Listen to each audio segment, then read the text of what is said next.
Tanpa air, ladang tidak pernah benar-benar hidup. Dan tanpa ladang, manusia tidak memiliki masa depan yang pasti. Sejak awal keberadaannya, manusia menghadapi persoalan yang sama. Air selalu ada di alam, tetapi datang tanpa kepastian. Kadang berlimpah dan menghancurkan, kadang menghilang dan meninggalkan tanah yang mati dan retak. Hujan yang terlalu deras dapat menyeret lapisan tanah terbaik. Dalam satu malam, ladang yang dirawat berbulan-bulan bisa lenyap. Sebaliknya, musim kering yang terlalu panjang membuat tanaman layu sebelum sempat berbuah. Menunggu alam berarti mempertaruhkan hidup dari satu musim ke musim berikutnya.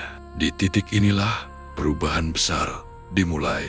Manusia berhenti menunggu tanda dari langit. Air tidak lagi dibiarkan datang sesuka hati. Ia mulai diarahkan dengan usaha dan kesabaran. Parit sederhana digali dengan tangan. Aliran sungai kecil dibelokkan perlahan. Air dibagi ke ladang-ladang, ditahan saat berlebihan, dan disimpan saat musim kering tiba. Dengan irigasi, ladang tidak lagi sepenuhnya bergantung pada hujan. Panen menjadi lebih pasti dari tahun ke tahun. Makanan bisa disimpan lebih lama. Jumlah penduduk bertambah. Kehidupan mulai menetap dan berkembang. Di lembah-lembah sungai besar, perubahan ini terasa jelas. Ladang meluas mengikuti aliran air. Desa tumbuh di sekitarnya. Jalan-jalan kecil terbentuk. Kota lahir.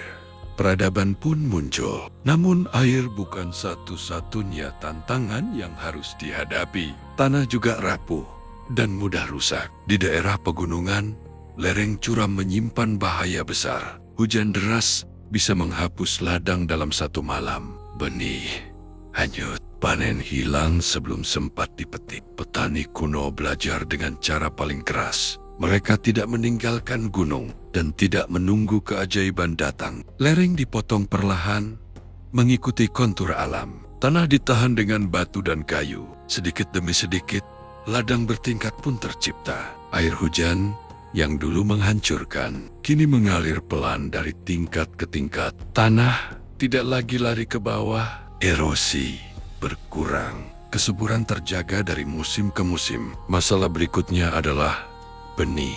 Jauh sebelum benih dijual dan dikemas, manusia menyimpan benihnya sendiri. Setiap panen, biji terbaik dipilih dengan teliti.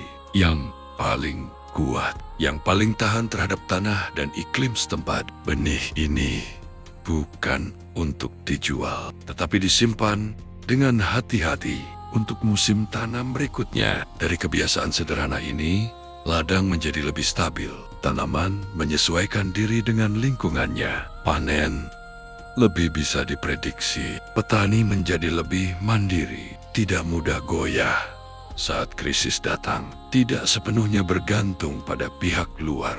Semua perubahan besar ini tidak lahir dari teknologi mewah atau pengetahuan rumit. Ia tumbuh dari kebutuhan paling dasar. Bertahan hidup, air diarahkan, tanah dijaga, benih disimpan. Dari ladang sederhana, manusia tidak hanya menanam makanan, tetapi menanam masa depan bagi generasi berikutnya.